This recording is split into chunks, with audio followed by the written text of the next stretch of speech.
Skaristi. Labdien!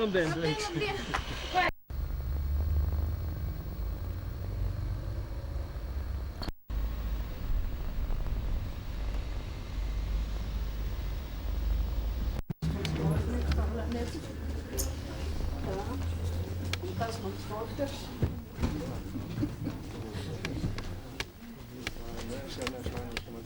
Izcināt Juris Vaivods, Madonas rajona padomes deputāts, Jānis Kļaviņš, Salaspils zemes komisijas priekšsēdētājs un Salaspils domas deputāts, Gunārs Pauls, mūsu tautietis no Zviedrijas, Juris Sinka, Saeimas deputāts, ārlietu komisijas loceklis, Guntars Grīnblats, habilitētais lauksaimniecības zinātņu doktors, Zigulds Strīķis, Latvijas īpašnieku apvienības priekšsēžu vietnieks. Tas man patīk priekšnieks. Jānis Straume, Saeimas deputāts. Anita Brence, Saeimas deputāts palīdz. Anda Ērmane, cilvēks, kurš mums daudz palīdzēja pilsonības parakstu vākšanā. Aleksandrs Petersons, Saeimas deputāts un dziedātājs. Leopolds Ozoliņš, dakteris, Mārs Linglats, apvienības un frakcijas priekšsēdētājs, Viesturs Vāver, mācītājs, un Juris Vidiņš, Latvijas ārstu biedrības valdes loceklis. Un kā pirmais runās mūsu apvienības priekšsēdētājs Mārs Grīnblats. Labvakar, godātie madonieši. Pēdējais, ko es stādu priekšā, Aigars Irgans, arī apvienības Tēvzemes brīvībai valdes loceklis. Šeit šodien atrodas lielākā daļa no mūsu Vidzemes apgabalu kandidātiem. Mūsu mērķis nav tik daudz garu un varbūt gudri runāt. Es domāju, ka, lai kā neskatāmies, mūsu skaits tomēr ir mazāks nekā klausītāju skaits, un droši vien jums ir daudz vairāk ko pateikt, mums aizrādīt, dot kādu padomu vai pateikt, kas ir būtisks tieši Madonā un nav citur tik svarīgi. Tagad katrā gadījumā mēs būsim priecīgi dzirdēt jūsu jautājumus, domas, kas mums būtu jādara un ko mums nevajadzētu darīt. Varbūt ir kāda lieta, ko es gribētu īpaši noskaidrot. Bet, ievadam es īstenībā gribu pateikt par mūsu organizāciju pāris vārdus. Tēvzemes brīvība izveidojas šī gada sākumā apvienoties vairākām politiskām organizācijām, kas pierāda, ka reizēm arī latvieši spēj vienoties, ne tikai šķelties. Pašlaik mūsu organizācijā ir gan arī 700 dalībnieku, un lielākās mūsu nodaļas ir Rīgas pilsētā un apriņķī, Liepājas pilsētā un apriņķī. Pakāpeniski veidojas arī lielākas grupas Jelgavā, Jūrmalā, Tukumā. Latgales pusē lielākie centri mums ir Rezekne un Kraslavā. Un, domāju, mazliet arī Madonā. Tad mēs cenšamies savu darbību izvērst plašumā un gaidām labprāt visus mūsu rindās. Vienalga, vai šie cilvēki agrāk būtu ar politiku nodarbojušies vai ne, varbūt viņi kādreiz bijuši Tautas frontes biedri vai LMK biedri, bet tagad stājas mūsu rindās. Un mēs labprāt ņemam pretī, ja vien šie cilvēki piekrīt mūsu programmai, tad nav nekāda iemesla viņus neuzņemt.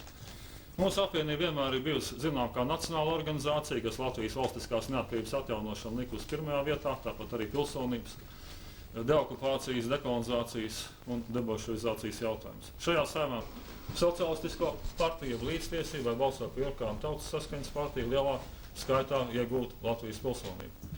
Un ne tikai saimai un ne tikai valdībai ir tiesības pieņemt likumus, kā cilvēki reizēm domā. Viņi nezina, ka arī tautai ir tiesības likumus pieņemt, dabiski, ka tie tiek ierosināti. Un pirmais posms ir sekmīgi noslēdzies. Apvienība ar daudz cilvēku atbalstu, kuriem mēs visiem pateicamies, gan tiem, kas vāc parakstus, gan tiem, kas tikai parakstījās. Ir savāks vairāk par 11 000 parakstu, katrs ir apstiprināts pie notāra atsevišķi vai pašvaldība atsevišķi. Un pašlaik Centrālā vēlēšana komisija pārbauda, vai kāda paraksts nedublējās, vai nav kādas kļūdas. Pat ja būs arī neliels atbīrums, katrā ziņā šie 10 000 ir veikti. Un nākamajā posmā Centrālā vēlēšana komisija izsludina 30 dienu laiku, kurā parakstās zem šī likuma pārējie Latvijas pilsoņi. Tātad ne tie, kas ir pirmā reize parakstījušies. Un katrā pilsētā, katrā pagastā, pie kāds atbildīgs amatpersonas arī šis likuma teksts ir pieejams, un zem tā katrs Latvijas pilsonis, kas vecāks par 18 gadiem, var parakstīties. Šajā laikā jāsavāc 1/10 daļa no visu vēlētāju parakstiem, tas ir apmēram 120 000. Protams, skaidrs tas ir liels, var jautāt, kā mēs to varēsim. Es domāju, ja parakstu vākšana vienlaicīgi notiks visos 500 Latvijas pagastos, visās pilsētās.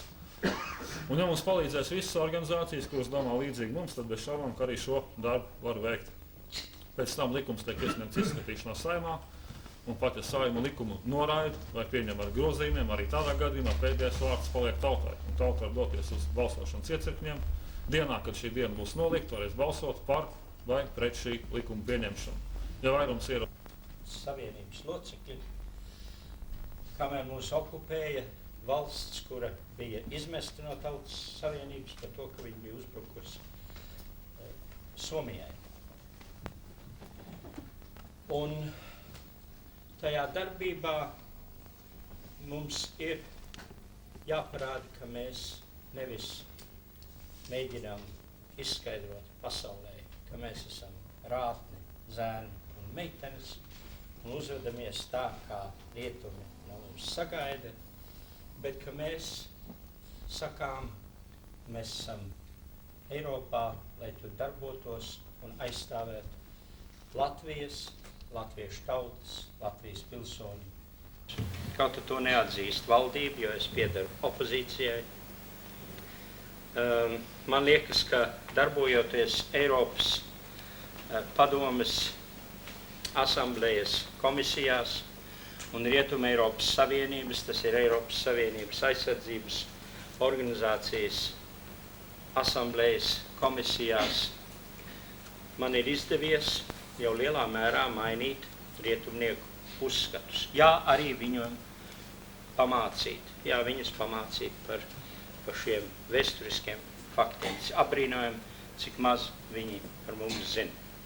Bet tieši ieejot viņu starpā, un nevis pa gabalu sakot, nav vērts ar viņiem, nekāda labuma nebūs. Mums tomēr ar viņiem jāiet kopā, un tur ir viņos ir mēs atradīsim savu drošību no mūsu lielā kaimiņa, kas vēl joprojām mums draud.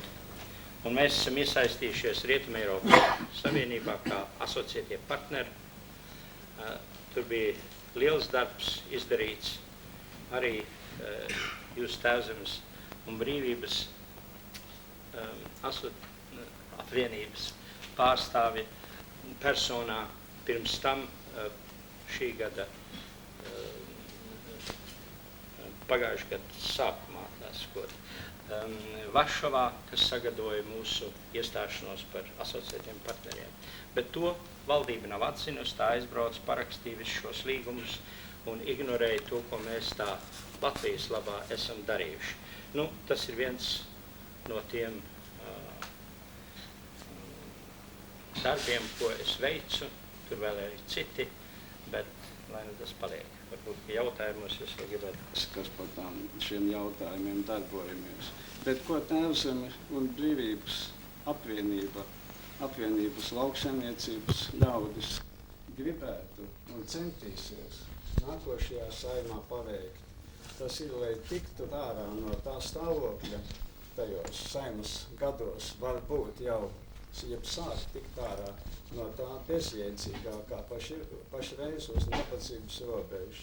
No 73,000 zemnieku saimniecībām, ir varbūt 7,000 saimniecības, kuras tā kaut cik normāli dzīvo un arī attīstās. Pārējās tikai tā, uz izputēšanas robežas. Ko mēs uzskatām par to svarīgāko? Mums jau nav vēl lauksaimniecības koncepcija. 5 gadi pagājuši, bet mums nav skaidri izvērsta lauksaimniecības koncepcija, kā mēs savus laukus veidosim. Mūsu lauksaimniecības vienības uz tās attīstību, lai būtu pagastā medicīniska aprūpe, lai būtu skolu pamatsistēma, lai būtu vispārējie, un tāpat arī, kooperatīvā pārstrāde, tirdzniecība, un tas viss veidos, atkal nodokļus, kas nāks tomēr pašvaldības budžetā, un ko varēs tālāk attīstīt lauksaimniecību. Tas ir ļoti īsi, ļoti nepilnīgi, bet pamats, pie kā ir jāstrādā lauksaimniekiem 6. Saeimā. Paldies.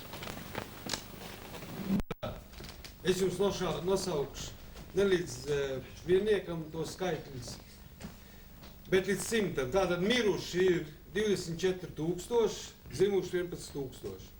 Tāda negatīvā bilance, Latvijas iedzīvotāji samazinājušies par 13,000. Tanī skaitā pašnāvnieki ir pār pa 700, man liekas, ja es nemaldos, 756 cilvēki. Un starp tiem 756 ir 13, 14, 16 gadīgi pusauģi. Rodās jautājums, kāpēc tas tā notiek? Vēl mirstības starp bērniem jaundzimušiem ir pieaugusi salīdzinot ar pagājušo gadu, pirmo pusgadu uz 1000 dzimušiem ir 2 nomiruši vairāk kā pagājuši gadu.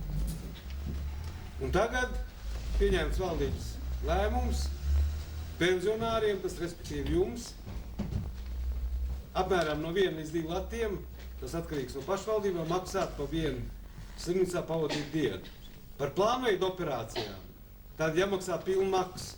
Tās sievietes, kas šeit sēž un kas mazliet ir saskārušies ar ģinekologiem, zina, kad zemes erozija noved līdz pie zemes kakliņa vēzes. Jā, tātad, respektīvi, lai viņas varētu operēties, viņiem jāsamaksā. Operācija apmēram 2-5 lati maksā, ja vairāk pat. Viņi nav spējīgi to samaksāt. Bet pēc 2-3 gadiem šī sieviete nomirs. Un parasti ar zemes kakliņa vēzes samērā jauna sieviete. Un tad rēķiniet, kāda zuduma būs latviešu tautai. Apēj mums uzdeva jautājumu, ko darīt. Mēs varam sakārtot to valsts kasi. Tas, kad viņi tagad bļauj, kad valsts kasi tukšs, nu nebļauj, piepild viņu. Un piepildīt nav liela problēma. Es domāju, ka te klātesošie deputāti kandidāti pastāstīs tos ceļus, kā var piepildīt, kā tie miljoni, kas ir paredzēti tautsaimniecības attīstībai, iet garām, kā viņi pārtop villās, tad ir pašā ģēģera un tā tālāk. Jūs visu to ļoti labi ziniet. Tātad obligātā veselības apdrošināšana, bet tā būs realizējama tikai tad, ja tā vispārējā nodokļu sistēma tap samazinās. Brīvprātīgā veselības apdrošināšana jau iet. Jā, tā iet un ir. Saimniekošana gan laukos, gan pilsētā. Kā arī mēs visu laiku sekojam tolaik augstākās padomas tagad Saeimas darbībai, lai grieztos ar saviem ierosinājumiem likumdošanas jomā. Šajā sakarībā mums ir izveidojusies ļoti laba sadarbība ar Tēvzemības un Brīvības frakciju, ar kuras palīdzību šie labojumi ir iesniegti. Bet, kā jau jūs zinat, tad Tēvzemības un Brīvības frakcija ar 6 deputātiem Saeimā var ietekmēt šīs lietas, bet ļoti mazā mērā. Un tādēļ būtu nepieciešams, lai būtu vairāk balss tiktu pa mūs nodots, un lai mēs būtiski spētu ietekmēt īpašuma tiesības Latvijā. Saeimas aizsardzības un iekšlietu komisijas locekļi. Galvenais šīs komisijas uzdevums ir nodarboties ar valsts aizsardzību. Kā no iekšienes, tā no ārpuses. Aizsardzībai vajadzīga armija. Aizsardzībai vajadzīgi zemesargi. Aizsardzībai vajadzīgs budžets. Īstos vārdos analizēsim, droši vien arī jūs par to esat domājuši. Budžets ir ļoti niecīgs, smieklīgs, praktiski tikpat kā viņa nav. Ar ko tad apbruņot? Tautu, zemesardzi, armiju. Kas bija man svarīgi kādreiz, kad es gāju leģionā? Pats es biju 19. divizijā, nacionālā apziņa. Ticība, ka mēs kā valsts gribam un varam pastāvēt. Ja mums nav šī ticība, mums nav šī nacionālā apziņa, tad mums nekādi ieroči modernākie nebūs vajadzīgi. Mums blakus ir tāds drauds kā Krievija. Protams, kara nebūs šī situācijā. Bet 5. kolona mums šeit ir iekšā. Par to mums ir jādomā. Par to mums jādomā arī, kad var atsevišķas banditu grupas iebrukt Latvijā. Var destabilizēt situāciju, politisko situāciju. Var vienā brīdī arī panākt to, kad nomaina valdību. Tie ir faktiski tautas kalpi. Viņi vismaz tie, kas nav, tie grib būt, vai tie, kas ir, varbūt nebūs, vai būs, tas būs jūsu rokas ir viss tas liktenis, kā jūs lemsiet, tā būs. Un jau mūsu eposā un tāpat Pumpuru un Raiņi ir teikts liels noslēpums, ka Lāčplēša spēks ir viņa ausīs. Un es gribu teikt, ka jums ir tieši tāpat. Nāks viss 19 partijas un tik daudz visādi deputāti un kandidāti un visi jums kaut ko stāstīs. Un es novēlu, lai jūs sirds un ausis tos pareizos sadzirdētu.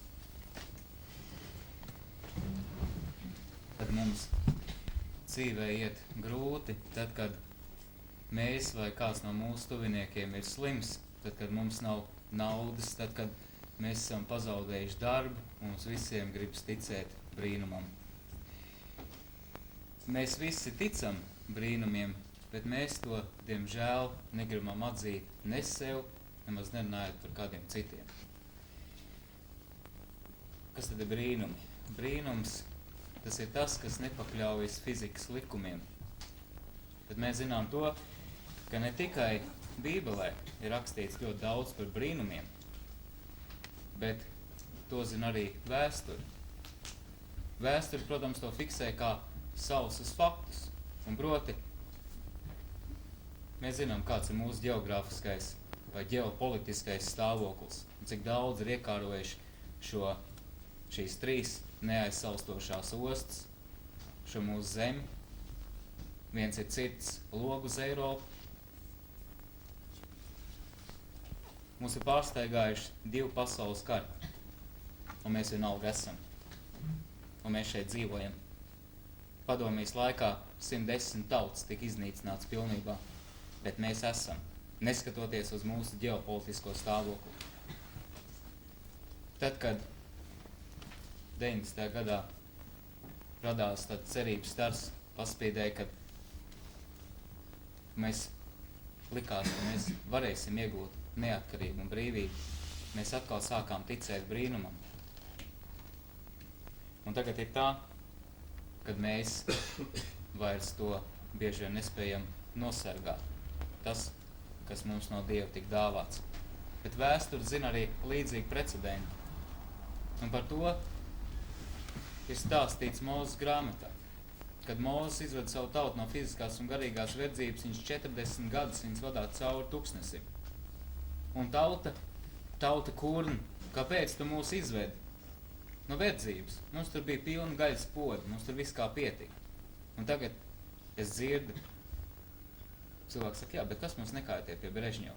Mums bija savu niecīga audziņa, mēs bijām vairāk vai mazāk nodrošināti, vairāk vai mazāk aizsargāti, bet mums tika dāvāt šis Dieva brīnums, brīvība, milzīga atbildība, izšķiršanās iespēja, ko mums izvēlēties, kādu ceļu iet. Man jau gribās ticēt, ka mēs izvēlēsimies to pareizo ceļu. Un kāpēc viņš vadīja 40 gadus? Tāpēc, lai nomainītos tā paudze, kas bija dzimusi un augusi fiziskā verdzībā, viņa brīvi nevarēja palikt.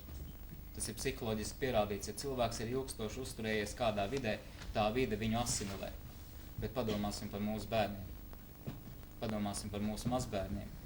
Es domāju, ka ļoti būtiski, lai šie cilvēki dzīvotu brīvā zemē un lai viņiem nebūtu kauns par saviem tēviem, par saviem vectēviem. Lai viņš ir ar godu aizietu un gribētu nolikt puķis uz mūsu kapu. Arī tas mums stāvēs vēl priekšā, šī aiziešana, bet ir svarīgi, kā un par ko. Arī par to mums jāpadomā šajā brīdī. Es vienkārši saskatu, ka Tēvzemju brīvībai ir tiešām vienīgā apvienība, partija, vienalga, kā mēs to dēvējam, kur grib iestāties par to, lai mēs šeit būtu virs šīs zemes, tieši šajā vietā, no Dieva dotajā vietā. Un vēl, kad mēs iesim balsot, kad mēs vēlēsim, ka mums būs jāizšķirās, tad man gribās citēt tos vārdus, ko teica ķēniņš Salamans. No Dieva vaicāts, ko tu vēlies? Vai zeltu, vai sudrabu, vai ko vēl? Viņš teica, Dievs dod man gaišu sirdsprātu un spēju atšķirt labu un ļaunu, lai arī Dievs mums to visiem dod. Paldies par uzmanību. 20 gadu konsultants par traumatoloģijas un ortopēdijas pacientu.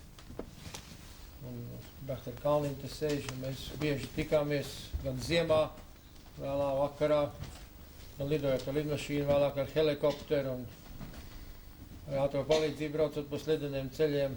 Un daudz kas ir bijis, un daudz operēts ir.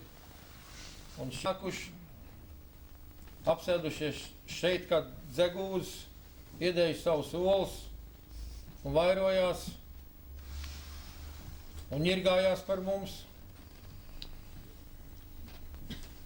Vai mēs paši nevaram vairs just to atbildības nastu, ko mums uzliek tas pienākums būt un dzīvot brīvā Latvijā? Mums samazinās dzimstība, alkoholisms pieaug, dzeram, smēķējam, gaidam kādu palīdzību no ārzemēm, humāno, vēl kādu citu.